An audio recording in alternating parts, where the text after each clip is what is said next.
Alright, next we're gonna do the power supply.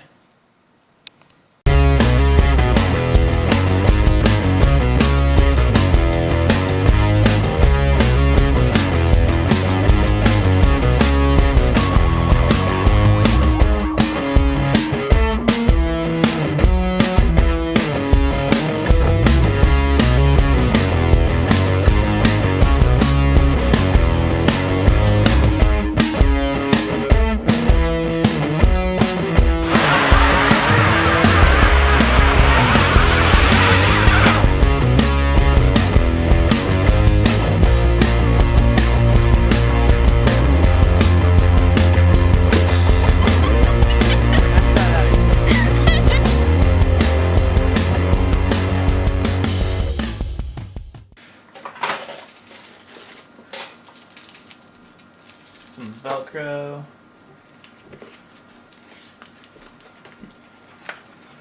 An empty bag, I think.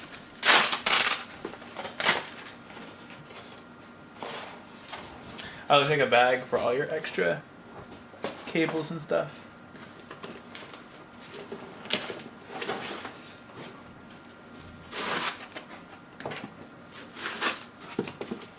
Booklet.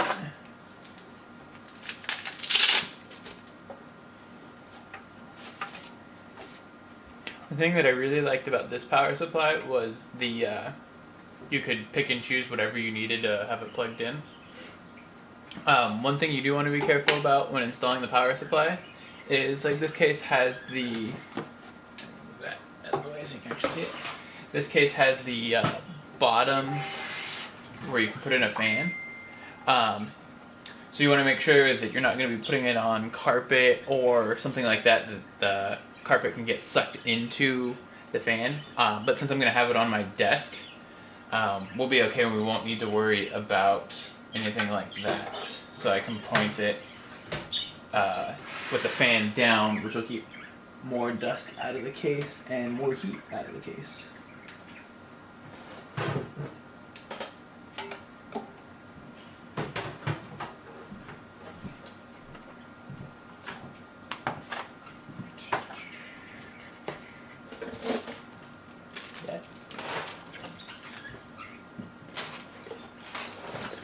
Looking for the screws. There we go. Those are just 4 screws into the back of the case.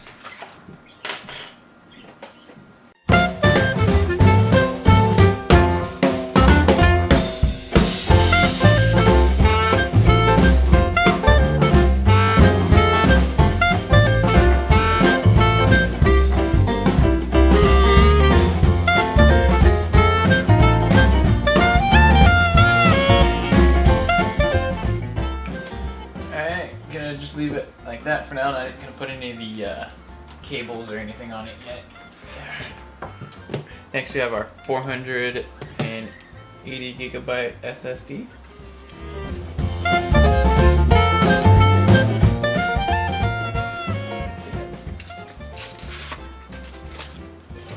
Especially with this being my first build, I'm so surprised at how nicely some of this stuff is packaged. I mean, just look at that. It's got its own little window and everything in it.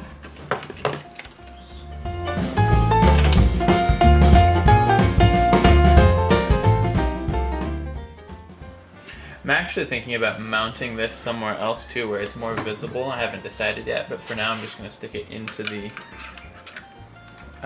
tray.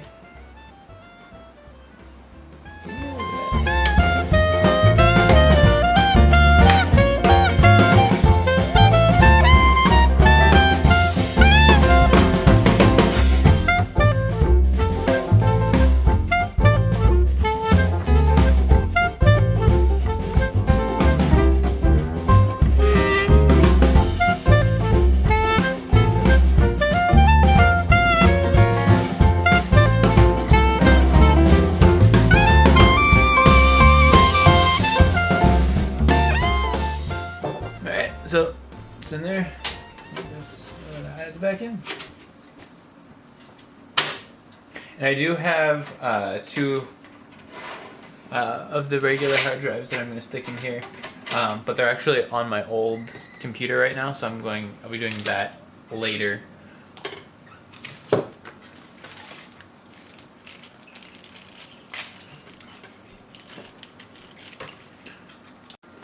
Alright, graphics card time.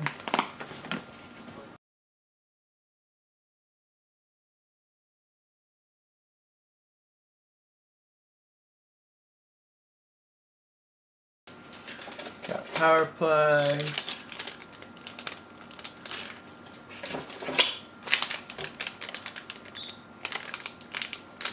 And it actually looks like it has a component to, I think it's DVI adapter with it, which is nice because it doesn't actually have that slot.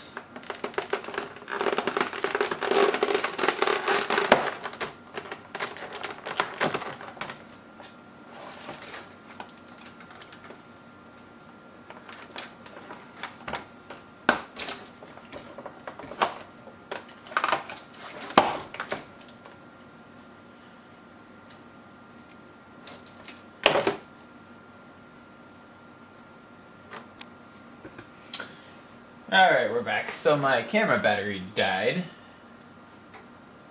While it was dead, I did a little fiddling around and trying to figure out where I wanted to put this video card, and I'm thinking I'm going to go with right here, because it'll still get a decent amount of airflow underneath it. I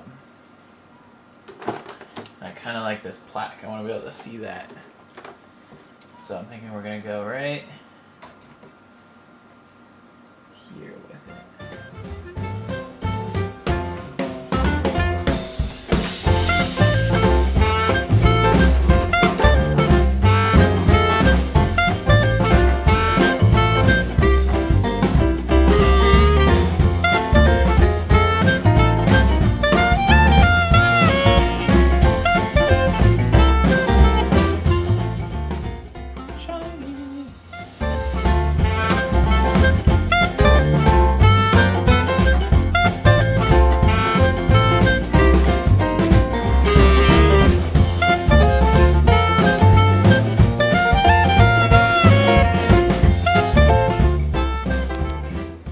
So I went ahead and bought the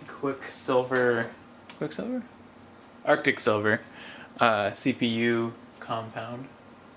I'm just going to do this in a line.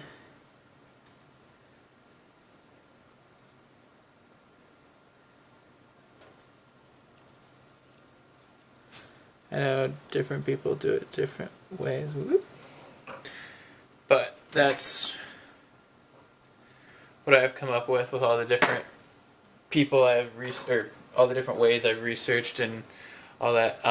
It does depend on which CPU you have. Different ways you can do it from what I found. Don't forget to remove the label off the bottom of the cooler, because that could cause some problems.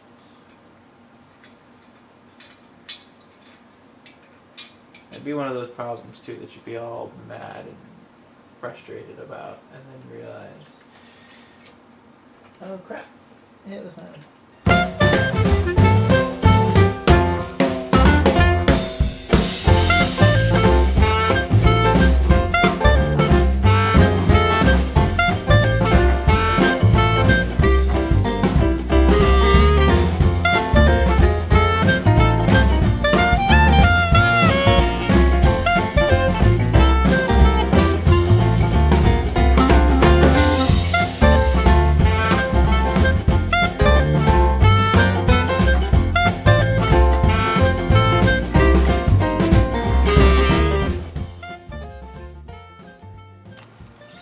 Alright, that's it as far as the parts go.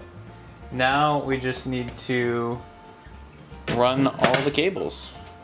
I decided that the lighting for this isn't great. I'm going to do the best I can, but right now I'm just routing the cables, so I'll probably just do like a time lapse or something of this.